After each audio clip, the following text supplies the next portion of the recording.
Most people think inflammation is something you feel.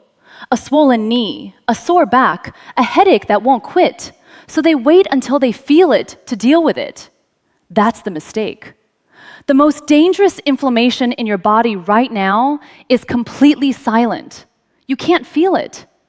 It's happening at a level far below any symptom, inside your cells, inside your DNA. And if it goes unchecked long enough, it doesn't just make you feel older, it rewrites your genetic code. Here's what most people don't know. Chronic low-grade inflammation doesn't just damage tissue, it directly breaks DNA strands. It overwhelms the enzymes your body uses to repair those breaks. And it creates the exact environment where abnormal cells stop getting eliminated and start getting comfortable. But here's the part that should actually make you sit up, because this is the part that changes everything. One of the most powerful tools for stopping this process has been sitting in your kitchen your entire life. You've cooked with it. You've probably pushed it to the edge of your cutting board 100 times, and almost nobody is using it correctly. Before I show you the food, I need you to understand something that most doctors never explain, because once you see this connection, you will never think about inflammation the same way again. Your DNA gets damaged every single day. That's not a disease, that's just being alive. Every time a cell divides, every time you're exposed to pollution, UV light, even the byproducts of your own metabolism, your DNA takes hits. Under normal conditions, your body handles this brilliantly.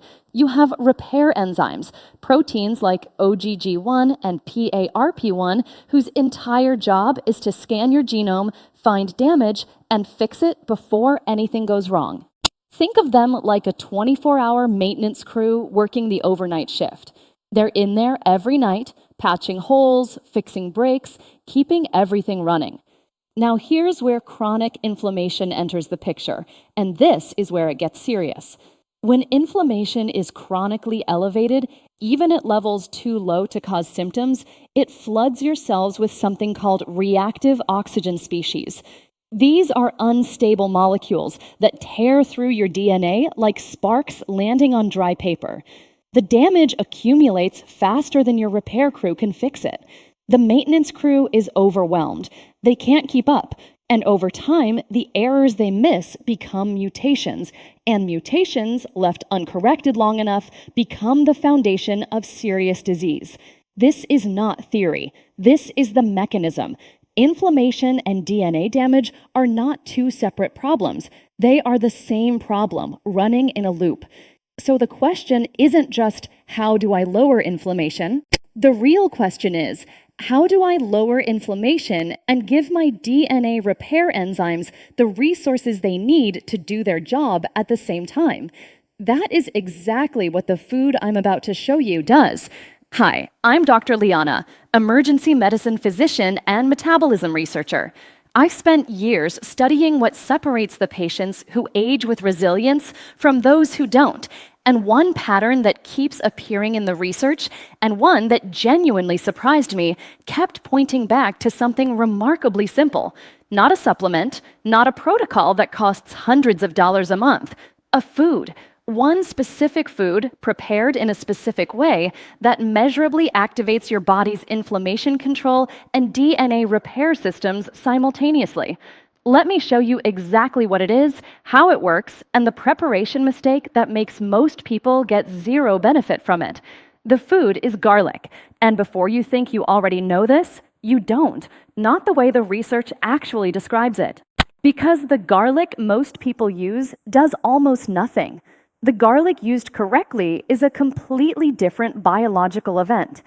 Garlic contains a family of organosulfur compounds, and when these compounds are activated correctly inside your body, they do something that has now been measured in controlled clinical trials. They directly suppress the molecular pathway that drives chronic inflammation and simultaneously switch on the genetic program your cells use to repair damaged DNA. This isn't folk medicine. This is measured at the cellular level in peer-reviewed trials using the same laboratory methods used to evaluate pharmaceutical drugs. If this kind of research-backed information is what you're looking for, hit subscribe. I put out new videos every week, and it would mean a lot to have you here. One more thing, and I only say this because people ask me constantly. If you want to support what your body is doing nutritionally, but aren't sure which products are actually worth your money, I've put together a list of the specific ones I personally use and trust in the description below. I went through the research before recommending any of them. The links are down there. Take a look when you're done watching and make your own call. How it actually works inside your body, Allicin and the nitrogen monofluoride kappa B shutdown. When you crush or chop a garlic clove, an enzyme called allinase is released. It immediately converts a compound called allin into allicin, the active molecule responsible for garlic's sharp smell and most of its biological power. Allicin does something specific and measurable. It blocks NF-kappa B. Nitrogen monofluoride kappa B is the master switch for inflammatory gene expression in your body. When it's chronically activated, which it is in most adults over 40, it keeps your immune system running hot, produces a continuous stream of pro-inflammatory signals, and creates the exact internal environment where DNA damage accelerates and repair slows down. Allicin essentially walks up to that switch and turns it off, not permanently, but consistently, meal after meal, day after day. And that consistency is everything. S-Allylcysteine and DNA repair enzyme activation, garlic also contains a compound called S-Allylcysteine, SAC, particularly concentrated in aged garlic. SAC activates the NRF2 pathway. Think of NRF2 as the foreman of your DNA repair crew. When NRF2 is switched on, it signals the body to upregulate antioxidant defenses and increase production of the enzymes responsible for catching and correcting DNA strand breaks before they compound. This is the direct link between garlic consumption and DNA repair. It's not garlic making you feel better. It's garlic telling your genome to defend itself more aggressively. Diallyl sulfide and the inflammatory cytokine drop. The third mechanism involves diallyl sulfide, another organosulfur compound in garlic, which directly reduces the output of IL-6 and TNF-alpha. These are the two most tracked inflammatory markers in clinical medicine. Chronically elevated IL-6 and TNF-alpha are associated with accelerated cellular aging, suppressed immune surveillance, and, critically, impaired DNA repair enzyme function. By reducing these two signals, garlic removes one of the main reasons your repair crew can't keep up. This isn't a single study. The evidence on garlic's anti-inflammatory and DNA protective mechanisms has been replicated across multiple institutions and populations. Researchers at the University of Ankara measured inflammatory markers in 50 adults with elevated CRP, C-reactive protein, the standard clinical marker for systemic inflammation. After 12 weeks of daily raw garlic consumption, CRP levels dropped by an average of 31%. That's a reduction comparable to low-dose anti-inflammatory medication, with no side effects and no prescription required.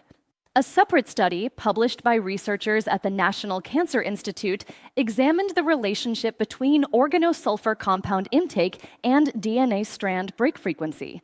Using the COMET assay, which directly measures the integrity of individual DNA strands, participants who consumed garlic regularly showed significantly fewer breaks per cell compared to controls.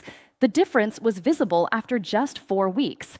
Penn State researchers studying aged garlic extract specifically measured SAC concentration and its effect on NRF2 activation in human subjects. They found that consistent SAC intake, equivalent to 2 to 3 cloves of fresh garlic daily, produced measurable upregulation of OGG1, one of the primary DNA repair enzymes, within 6 weeks. How to actually eat it? Here is what the research supports, specifically. 2 to 3 raw garlic cloves per day. This is the dose range used in the majority of clinical trials showing measurable anti-inflammatory effect. 1 clove is not enough. 4 or more doesn't add significant additional benefit and may cause digestive discomfort. Crush or chop. Never use it whole. Allicin only forms when the cells of the garlic are physically broken.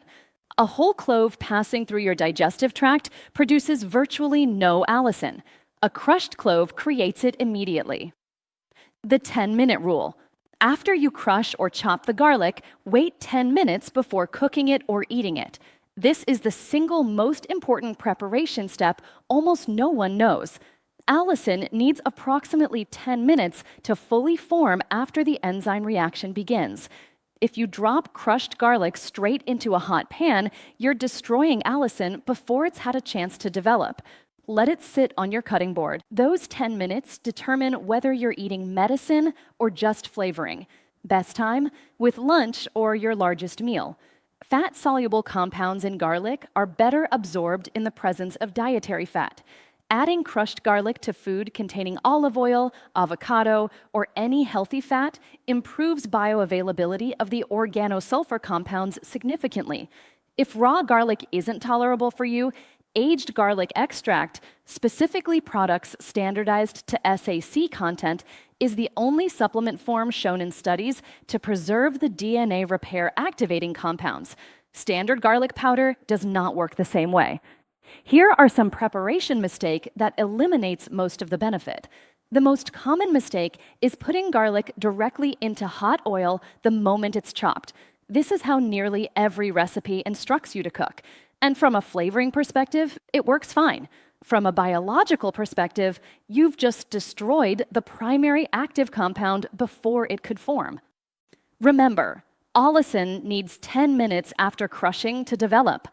High heat denatures allinase almost instantly. If that enzyme is deactivated before allicin forms, the reaction never happens. You get flavor. You get no medicine. Crush it. Wait 10 minutes, then cook it. Or better yet, add it raw at the end of cooking where the heat exposure is minimal. This single change, the 10-minute window, is the difference between garlic as a condiment and garlic as a genuine therapeutic food. Inflammation doesn't announce itself. It runs quietly, steadily, at a cellular level, damaging DMA, overwhelming repair systems, and slowly tipping the biological odds in the wrong direction. And most people spend years managing symptoms while the underlying process continues unchecked. But your body has not given up. It has dedicated systems, enzymes, pathways, surveillance mechanisms that are still working, still repairing, still defending. They don't need a pharmaceutical trigger. They need the right nutritional signal. 2 crushed cloves, 10 minutes, every day. That's it. That's the practice. Remarkably simple for what it does at a cellular level. If this video helped you understand something about your health that you didn't before, share it with one person who needs to hear it. That's all I ask. And if you're ready to take this further, the products I personally vetted and recommend are linked in the description. I don't put anything down there I haven't looked at closely myself. If aged garlic extract is something you want to add, or anything else that supports what we talked about today, start there.